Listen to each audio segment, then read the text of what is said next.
오늘 우리에게 주시는 하나님의 말씀은 누가복음 18장 31절에서 43절 말씀입니다. 예수께서 12제자를 데리시고 이르시되 보라 우리가 예루살렘으로 올라가노니 선지자들을 통하여 기록된 모든 것이 인자에게 응하리라. 인자가 이방인들에게 넘겨져 희롱을 당하고 능욕을 당하고 침뱉음을 당하겠으며 그들은 채찍질하고 그를 죽일 것이나 그는 3일 만에 살아나리라 하시되 제자들이 이것을 하나도 깨닫지 못하였으니 그 말씀이 감추었으므로 그들이 이르신 바를 알지 못하였더라. 여리고에 가까이 가셨을 때에 한 맹인이 길가에 앉아 구걸하다가 무리가 지나감을 듣고 이 무슨 일이냐고 물은데 그들이 나사렛 예수께서 지나가신다 하니 맹인이 외쳐 이르되 다윗의 자손 예수여 나를 불쌍히 여기소서 하거늘 앞서가는 자들이 그를 꾸짖어 잠잠하라 하되 그가 더욱 크게 소리질러 다윗의 자손이여 나를 불쌍히 여기소서 하는지라. 예수께서 머물러 서서 명하여 데려오라 하셨더니 그가 가까이 오매 물어 이르시되 내게 무엇을 하여 주기를 원하느냐 이르되 주여 보기를 원하나이다. 예수께서 그에게 이르시되 보라 내 믿음이 너를 구원하였느니라 하시매 곧 보게 되어 하나님께 영광을 돌리며 예수를 따르니 백성이 다 이를 보고 하나님을 찬양하니라. 우리가 성경을 읽다 보면 이런 궁금증, 의문에 빠지는 경우가 있습니다. 나중에 우리가 신약의 관점에서 보면은 너무나 분명한데도 어떻게 이러한 예언이 있었는데도 이스라엘 백성은 예수님을 메시아로 알아보지 못했을까? 또한 오늘 말씀도 마찬가지인데 예수님께서 직접 풀어주신 경우가 있는데도 그리고 이토록 십자가, 부활 이런 거를 설명해 주셨는데도 제자들이 이거를 깨닫지 못했을까? 이러한 경우를 우리가 살펴보게 됩니다. 사실 이사야 53장 같은 경우에 그 고난받는 여호와의 종에 관한 예언을 보면 우리가 보기에는 예수님에 관한 것이 분명한데 이제 그들은 깨닫지 못했었습니다. 그러면은 유대인들만 문제고 당시의 제자들만 문제인가? 그거는 아니고 우리도 사실은 그들과 크게 다르지 않다는 것을 알 수가 있습니다. 성경에 관한 것은 우리가 신약이 있고 또 그 후에 많은 말씀을 연구하는 사람들이 풀어놓아서 당연히 알 수 있는 것처럼 여겨져서 우리가 잘 알고 있는 예언의 말씀들도 있지만 우리가 놓치는 것 가운데에는 하나님께서 우리의 삶 가운데 분명히 말씀하시지만 그걸 깨닫지도 못하고 또 자주 그것을 잊는 경우도 많이 있습니다. 예레미야 33장 3절에서 하나님은 너는 내게 부르짖으라 내가 내게 응답하겠고 내가 알지 못하는 크고 은밀한 일을 비밀한 일을 보이신다 이렇게 말씀하십니다. 하지만 우리는 정말로 우리에게 필요할 때에도 기도하기를 잊어버리고 기도하면 응답하여 주신다는 것을 말로는 인정을 하지만 실제로 그것을 믿고 행동하지 못하는 경우가 많이 있습니다. 오늘 본문 누가복음 18장 31절에서 먼저 우리가 읽은 중에 34절까지 말씀을 보면 예수님의 제자들이 예수님께서 풀어주신 말씀을 하나도 이해하지 못하는 것을 보게 됩니다. 자신이 겪으실 일들을 상세히 예언하셨습니다. 그것도 그냥 예언하신 것이 아니라 구약의 말씀을 들어서 하나하나 풀어주셨는데 그럼에도 불구하고 그토록 여러 번 이야기하셨고 또 상황을 보면은 다른 곳에 나온 것들까지 합쳐보면 그냥 얘네들이 정신없을 때가 아니라 어떠한 바른 고백을 했을 때에야 비로소 설명해 주시고 이야기해 주셨음에도 그것을 깨닫지 못하는 것을 자주 보게 됩니다. 이렇게까지 표현했죠. 오늘 말씀을 보니까 그 말씀이 감추었으므로 이거는 깨닫지 못하게 절대로 깨닫지 못하게 막으셨다는 뜻이 아니라 제자들이 올바로 이해하지 못했다는 사실을 그렇게 이제 표현한 것이라고 봐야 될 것입니다.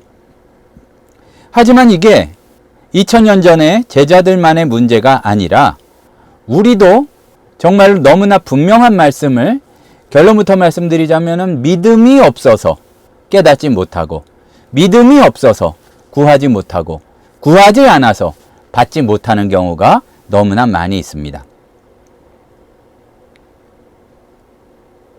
요한복음이나 이런 나중에 예수님의 부활 이후에 그 나타난 말씀을 보면 제자들은 성경에 죽은 자 가운데 살아났다는 말씀이 살아나야 한다는 말씀이 있고 그거를 예수님께서 풀어주셨다는 것을 알지만 그것을 들었지만 깨닫지 못하고 알지 못했다는 사실을 보면은 우리는 참 이상하게 여기지만요. 그러나 우리도 굉장히 중요한 부분에 있어서 깨닫지 못하는 경우가 참 많음도 오늘의 말씀을 통해서 비춰봐야 할 것입니다. 우리의 삶 속에서 또한 하나님께서 여러 가지 방법을 통한 구체적인 성경 말씀을 통해서 상황을 통해서 또 우리에게 전하시는 메시지를 그러면 우리는 지금 얼마나 깨닫고 있을까? 깨달았을 때 그걸 얼마나 믿고 나의 말씀으로 받고 있을까를 살펴보아야 할 줄로 압니다. 상당히 자주 우리는 제자들처럼 영적인 눈이 가리워져서 하나님의 뜻을 보지 못하고 있을 때가 참으로 많이 있습니다. 오늘 말씀은 우리가 약간은 의도적으로 깨닫지 못하는 제자들과 또한 뒤에 시각장애인을 고쳐주시는 모습을 이 말씀 중에서 함께 봤습니다. 이게 참으로 신기한 것 중에 하나가 사복음서 중에는 이렇게 도무지 깨닫지 못하는 백성들이나 제자들의 모습이 나오고 나서 예수님께서 앞을 보지 못하는 이들의 눈을 띄워주시는 그런 기적의 역사들이 나오는 경우가 많이 있습니다.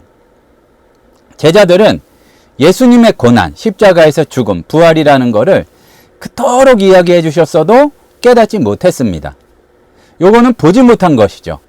다르게 표현한다면 영적인 안목이 부족했기 때문에 당장 자기들이 바라는 것들은 물어보고 알려고 하고 했지만 정작 중요한 핵심을 깨닫지 못했는데 그러한 경우를 우리는 마가복음 8장 31절에서 33절 말씀에서도 볼 수가 있습니다. 그러니까 오늘은 우리가 누가복음 말씀을 봤는데 마가복음 8장 31절에서 33절 말씀이나 또 마태복음 16장에서 보게 되면 예수님께서 자신의 죽음과 부활에 대해서 오늘 누가복음 말씀처럼 이야기하셨을 때 베드로는 이해하지 못하고 예수님께 항변하였다 그랬는데 아주 따지고 들었다 이제 그런 얘기입니다. 그러기까지도 하는 경우가 많이 있습니다. 우리가 일상에서 하나님 뜻을 분별할 수 있는 안목을 가지고 있다고 한다면 내 뜻대로 일들이 되어지지 않을 때에도 넘어서 있는 하나님의 축복을 볼 것이고 또한 분명히 안목을 가지고 있다면 내게 손잡고 인도해 주시는 주의 손길이 어떤 의미인지를 깨달아 알아서 조금 더 담대할 수 있을 텐데 우리에게 그러한 믿음의 안목이 필요한데 부족한 경우가 많이 있습니다. 히브리서 11장 말씀에서는 믿음은 바라는 것들의 실상이요 보이지 않는 것들의 증거다 그랬습니다. 이 뒷부분 말씀을 바꿔보면 믿음의 안목을 가져야 비로소 보이는 것이 있다. 그 말씀입니다. 그리고 믿음의 선배들은 다 어떤 자기들의 상황 가운데에서 믿음으로써 나중에 이루어질 일들을 보고 그것을 통해서 받아야 될 것들을 받았고 그것이 우리 지금 믿음의 후손들에게도 널리 알려져 있는 것이 아닌가 그렇게 말씀이 이야기하고 있는 것입니다. 분명한 사실은 우리는 당장에 원하는 것, 바라는 것, 눈에 보이는 것에만 집중해서 하나님의 더 큰 계획을 놓칠 때가 많이 있습니다.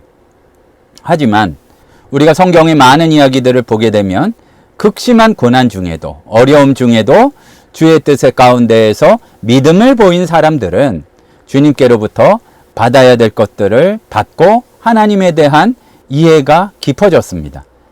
그래서 오늘의 말씀을 통해서 우리가 다시 한번 깨달아야 할 것은 우리는 안목이 있어야 됩니다. 눈을 떠야 합니다. 여리고에서 만났던 이 맹인처럼 눈을 뜨기를 원해야 하고 그 눈을 띄워주시는 분이 예수 그리스도심을 알아야 합니다. 깨닫지 못하는 제자들의 모습 다음에 이 시각장애인의 모습을 나오게 되는데 지금의 우리에게도 매우 중요한 사건이란 얘기죠.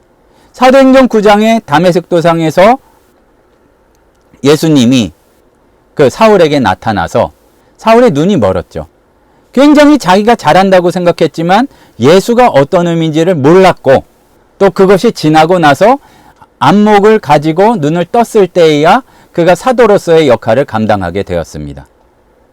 우리가 분명히 알아야 할 것은 우리가 주님의 계획에 대한 눈이, 말씀에 대한 눈이 띄워져야 한다는 것입니다.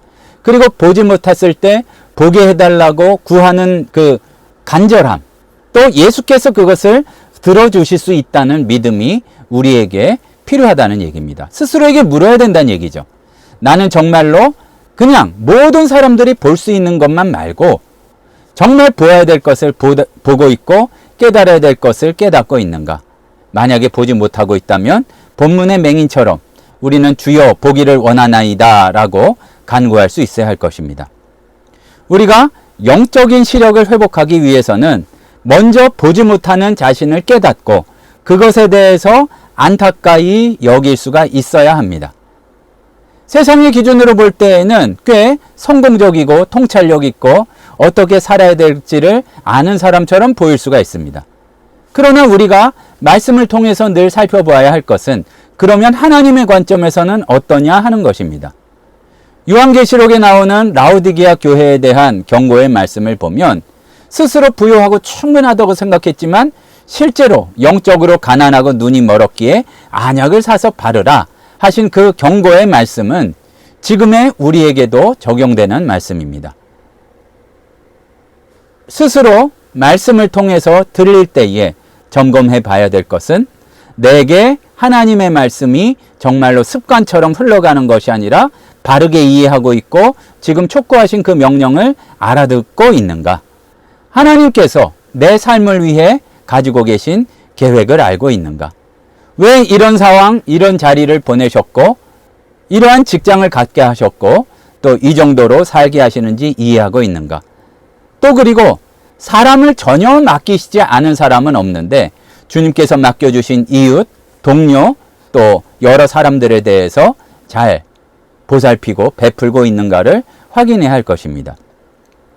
이러한 질문에 정직하게 답하고 또 자기의 상황을 깨닫게 되었다면 겸손히 주님께 나아가 보여주시옵소서 보기를 원하나이다. 그렇게 간구하는 우리의 모습이 있어야 할 것입니다. 돌아보면 세상에서도 안목이 있을 때에 다른 사람들이 보지 못하는 것을 바라볼 때에 얻을 수 있는 것이 참으로 큽니다. 지금은 사람들이 가치를 모르지만 나중에 그 가치가 오를 것을 깨닫게 될 때에 큰 것을 얻을 수가 있습니다. 그 중에서 정말로 중요하고 우리가 보고 깨달아야 할 것은 말씀이 우리에게 이야기하시고 있는 진짜 가치, 거기에 대한 믿음, 거기에 대한 영적인 안목이 필요할 것입니다.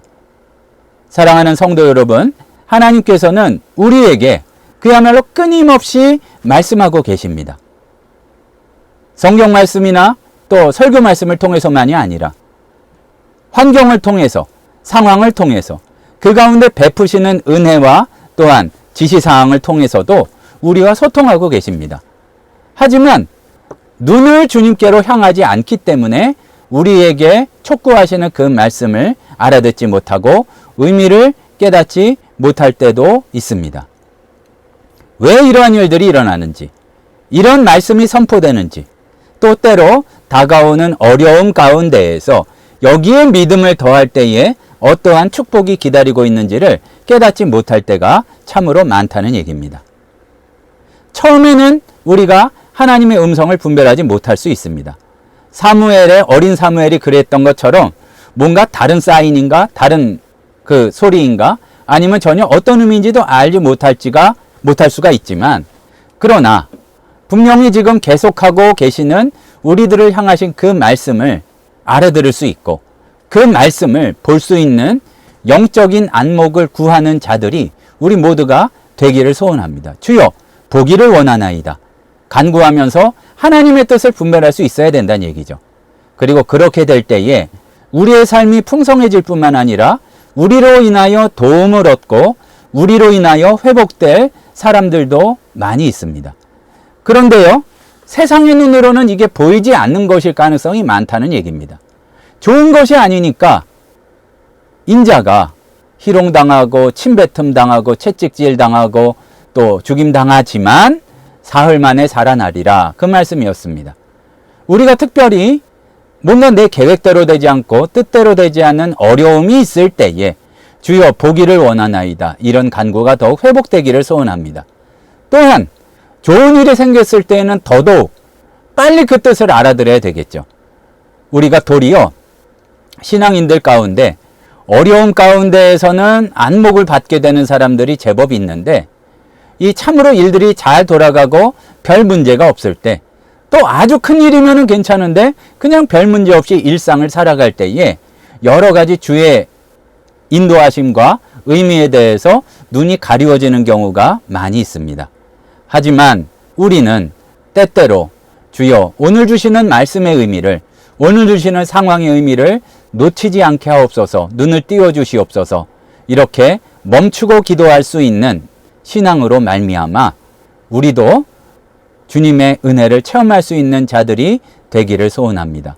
방해를 하여도 예수님 앞에 나가기를 멈추지 않았던 오늘 말씀의 소경처럼 주여 보기를 원하나이다, 이렇게 고백하고 그랬을 때 주님의 말씀처럼 그 믿음 때문에, 주님께서 보여주실 수 있다는 믿음 때문에 우리가 구원함을 받고 또 주님께서 보여주시는 하나님 나라의 계획을 볼 수 있는 그런 안목의 축복을 얻기를 소원합니다. 그러한 복된 성도들 되시기를 주님의 이름으로 축복합니다. 기도하시겠습니다.